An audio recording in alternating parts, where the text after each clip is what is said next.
ዋጓን ዩቲዩብ ዋጓን ገነርስ ዋጓን አርሰናላውያን እንደምን አደራችሁ፣ እንደምን ዋላችሁ፣ እንደምን አመሻችሁ። በያላችሁበት ሀገር ሰዓት አቆጣጠር እንደምከረማችሁ። ሳሚ ነኝ። ለማታውቁኝ የዩቲዩብ ቻናሌ ስም ሳሚ ገነር ይባላል። የአርሰናል ደጋፊ ከሆናችሁና ስለ አርሰናል መስማት የምትወዱ እንዲሁም የሌላ ክለብ ደጋፊዎች ሆናችሁ ስለ አርሰናል መስማት እንፈልጋለን የምትሉ ከሆነ የምጠብቃላችሁ አሁኑ ሰብስክራይብ በማድረግ የዩቲዩብ ቻናሌ ቤተሰብ መሆን ትችላላችሁ።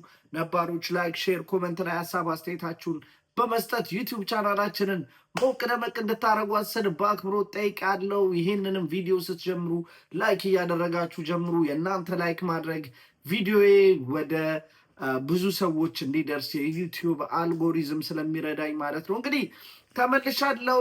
የኤፍኤ ካፕ መርሃ ግብር ሮብ ዕለት እንግዲህ ተደርጎ አርሰናል ማንስፊልድ ታውንን 2-1 በሆነ ውጤት ካሸነፍን በኋላ እንግዲህ ነገ በቻምፒዮንስ ሊግ ሌላ መርሃ ግብር ይኖረናል ማለት ነው። ከሜዳችን ወጥተን ባየር ሌቨርኩሰንን የምናስተናግደው ታውቃላችሁ። ይሄ ድልድል እጅግ በጣም አሪፍ እንደሆነ፣ ነገር ግን በቻምፒዮንስ ሊግ ብቻ አይደለም ያልቀው። ዲስ ሲዝን እጅግ በጣም እድለኞች እየሆንን ነው ከፐርፎርማንሳችን በተጨማሪ ማለት ነው። ምክንያቱም በተደጋጋሚ የካራቦ ካፕም የኤፍኤ ካፕም ድልድሎችን ከተመለከታችሁ እጅግ በጣም ጥሩ የሚባሉ ተጋጣሚዎቻችን ኢነርጂ ማይጠይቅ ጨዋታዎችን ያስመለከተን ይገኛል። እንግዲህ የሩብ ፍጻሜ የኤፍኤ ካፕ መርሃ ግብርም ደግሞ ድልድል ወጥቷል። አርሰናል አሁንም ሳውዛምፕተን ደርሶታል። እጅግ በጣም የተስማማኝ ድልድል ነው። ምክንያቱም ሊስን ቸልሲን ልናገኝበት የምንችለው ቻንስ ነበረ። ማንቸስተር ሲቲን ልናገኝበት ምንችልበት ቻንስ ነበረ። ሊቨርፑልን የምናገኝበት ቻንስ ነበረ። ዌስትሃምንም ልናገኝ እንችል ነበር። ሌላ የፕሪሚየር ሊግ ተጋጣሚ ደግሞ ዌስትሃም እና ሊድስም አሉ። ነገር ግን አርሰናል ወይ ፖርትቪል ወይ ሳውዛምተን ቢደርሰን ብዬ ነበር። ሳውዛምተን ደርሶናል። እንግዲህ እጅግ በጣም የተስማማኝ ድልድል ነው። እንግዲህ ማንቸስተር ሲቲ ምን ይደረጋል? ምንም አይደረግም። ከሊቨርፑል ጋር ደርሷቸዋል። እንግዲህ ምንም እንኳን የኒውካስትልን ጨዋታ አሸንፈው ወደ ሩብ ፍጻሜ መቀላቀል ቢችሉም በሩብ ፍጻሜው ሊቨርፑል እንደሚያስተናግዱ ታውቋል ማለት ነው። ሌላ ለማንቸስተር ሲቲ እጅግ በጣም ከባድ መርሃ ግብር ይሆናል ተብሎ ነው የሚጠበቀው። ምክንያቱም ተደራራቢ ጨዋታዎች የሚኖሩበት ወቅት ስለሆነ ቀለል ያለ ተጋጣሚ የምንፈልግበት ወይም ደግሞ የምትመኙበት ሰዓት ነው። አርሰናል እንግዲህ በቻምፒዮንስ ሊጉን ቀላል የሚባል ከሌሎቹ ተጋጣሚዎች ነው የደረሰን ባየር ሌቨርኩሰን። ይሄንን ስል ግን ሙሉ ለሙሉ ባየር ሌቨርኩሰንን መናቅ ሳይሆን ካሉት ተጋጣሚዎች ቢደርሰን ብለን ከምንመኛቸው መካከል ነው እንግዲህ ባየር ሌቨርኩሰን የደረሰን። ባየር ሌቨርኩሰን የዛሬን አያርጎና ከ2 ሲዝን በፊት ታውቃላችሁ ኢንቪንስብልስ ሲዝን ነበር ያሳለፉት። ምንም ጨዋታን ሳይሸነፉ የዣቪ አሎንሶ ቡድንን ዋንጫ ማንሳት ችሏል። ከረጅም ጊዜ በኋላ የጀርመን ቡንደስሊጋን ማለት ነው። እንግዲህ ከዛ በኋላ ግን ዣቪ አሎንሶም እዛ ቲም ላይ መቀጠል አልቻለም።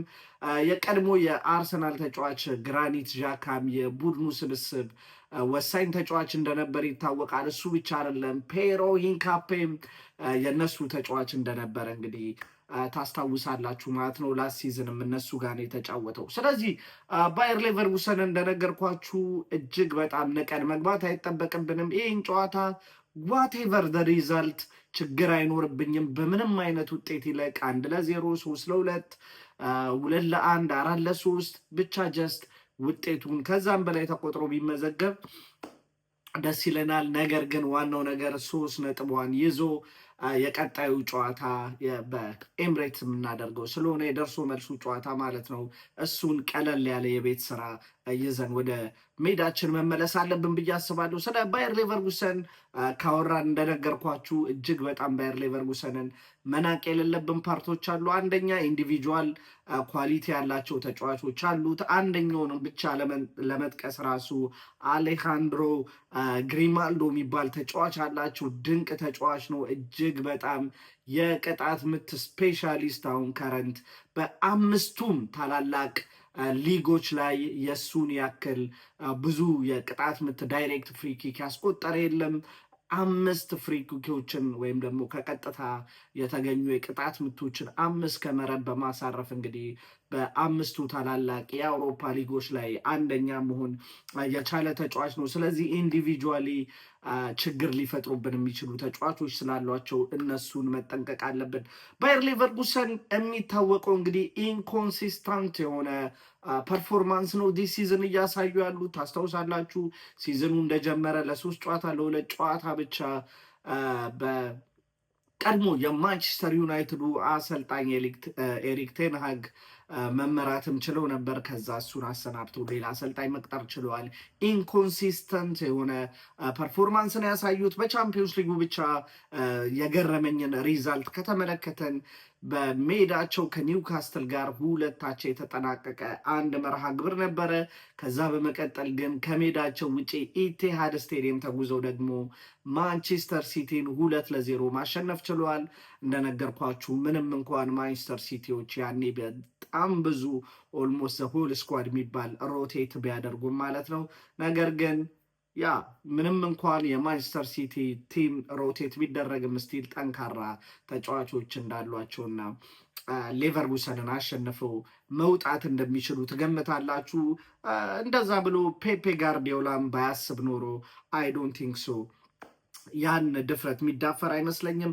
እንግዲህ ሮብ ቀን ላይ ተጫውተው ነበር እነሱም እኛ ካራባው ካፕ እኛ ኤፍኤ ካፕ በተጫወትንበትም ቀን ላይ ሮብ ተጫውተው ነበረ። ነገር ግን እነሱ ከፍራይበርግ ጋር 3-3 በሆነ ውጤት ነበር የተጠናቀቀው። ላስት 5 ጨዋታቸውን የተመለከትን እንደሆነ ግን እጅግ በጣም ያስቃል። ቁጥራቸው 3 ጨዋታዎችን አቻ ወጥተው 1 ድልና 1 ጨዋታን ብቻ ነው ማሸነፍ የቻሉት ማለት ነው። አርሰናል ትልቁ ለዚህ ጨዋታ ጥቅም ይሆናል ተብሎ እንግዲህ የሚጠበቀው ኤፍኤ ካፕ 5ኛ ዙር ጨዋታ ላይ ከማንስፊልድ ጋር በነበረን ጨዋታ ላይ እጅግ በጣም ብዙ ተጫዋቾችን አሳርፈናል። ስለዚህ እዚህ ጨዋታ ላይ በደንብ ያረፉና ኢነርጀቲክ የሆኑ ተጫዋቾችን ልንመለከት እንችላለን። ምንም እንኳን ይሄ ጨዋታን ቀለል ያለ ግምት ቢሰጠውም ነገር ግን ሊስኒስ ቻምፒዮንስ ሊግ አርቴታ እኔ በጠንካራ ስኳዱ ይህን ጨዋታ መግባት አለበት ብዬ ነው ማስበው። እንደነገርኳችሁ ከማንስፊልድ የነበረው ጨዋታ ላይ አርሰናል ትልቅ ጥቅምን ያገኙ እንግዲህ ወሳኝ የሚባሉ ተጫዋቾቻችንን ከግብ ጠባቂያችን ዳቪድ ራያ ጀምሮ ሳሊባ፣ ጋብርኤል፣ ዙቢሜንዲ፣ ራይስ እንዲሁም ደግሞ ቪክቶሪዮ ኮሬዝን የመሳሰሉ ተጫዋቾችን በደንብ ማሳረፍ ችለናል።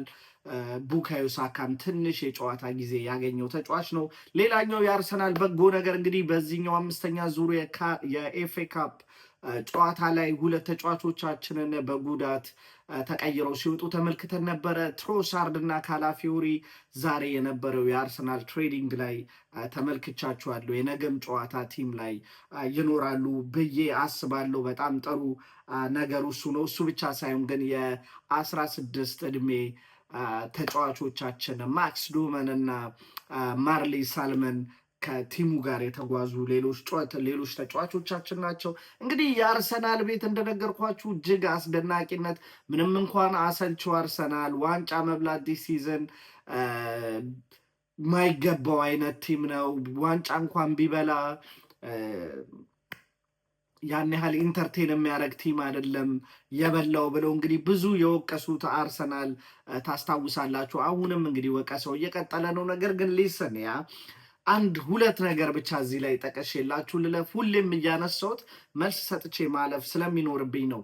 የመጀመሪያው ነገር እንግዲህ አርሰናል የባለፈው ጨዋታ በኋላ እንግዲህ በፕሪሚየር ሊጉ ብቸኛው ቲም ነው ዲስ ሲዝን 100 እና ከዛ በላይ ጎሎችን ማስቆጠር የቻለው። ማንም ቲም በፕሪሚየር ሊግ ላይ ይሄን ማድረግ አልቻለም፣ በሁሉም የውድድር መድረክ ማለት ነው። ነገር ግን እሱም ብቻ አይደለም፣ በሁሉም የኦል ኮምፒቲሽን በሀገራቸው ተደምሮ ማለት ነው 35 ጨዋታን አርሰናል ብዙ ጨዋታን በማሸነፍ ሌላኛው ከ5 የአውሮፓ ታላላቅ ሊጎቹም ግንባር ቀደም መሆን የቻለ ቲም ነው። ስለዚህ ሊስን የተወሰኑ ለውጦችን ነገም ብናደርግ ላይ ከፋኝ ይችላል። ላይክ ጠንካራ ስኳዳችንን ይዘን ገብተን ነገር ግን ካይ ሃቨርትዝን ነገ የ8 ቁጥር ቦታ ላይ ብመለከተው ደስ ይለኛል።